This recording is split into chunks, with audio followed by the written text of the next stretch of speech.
the perception of separation and the idea of separation.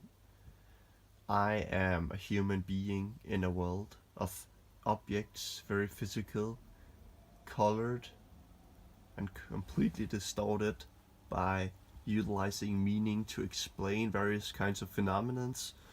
This really perpetuates the illusion, and it further distorts or limits our potential. Because if we switch the page here and we see that everything is nothing but merely one thing going on, there's only one thing going on, and that is oneness. That is one infinite intelligence, one infinite mind, if you will, just one infinite being that expresses itself in variety.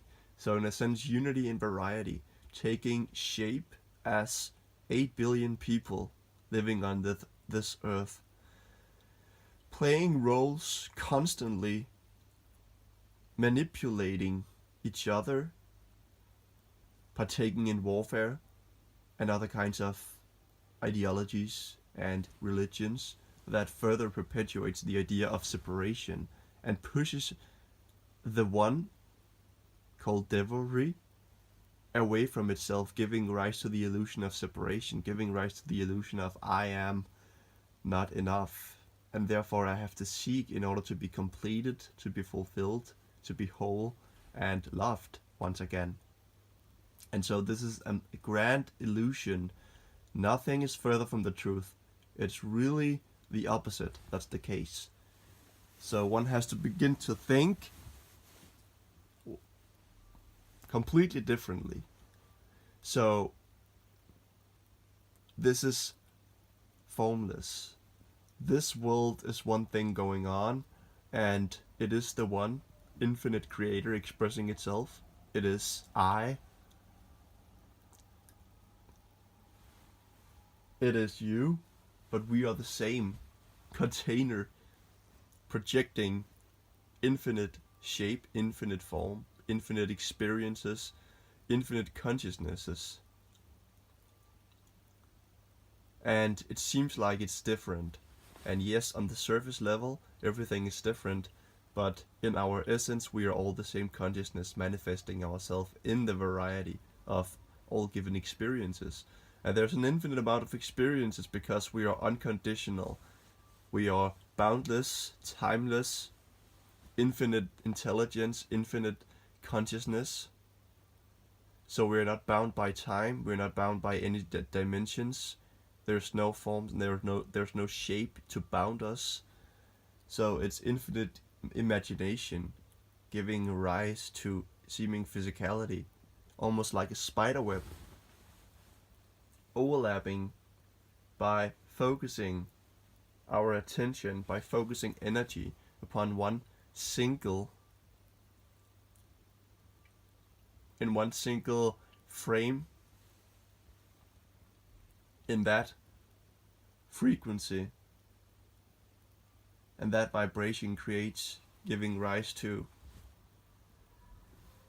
dualism or objects appearing. And so there's a timeline because now there's units of consciousnesses being born, if you will, or being spawned in time and space due to memory. So each and every unit of consciousnesses has their own, if you will, even though it is the one at the same time.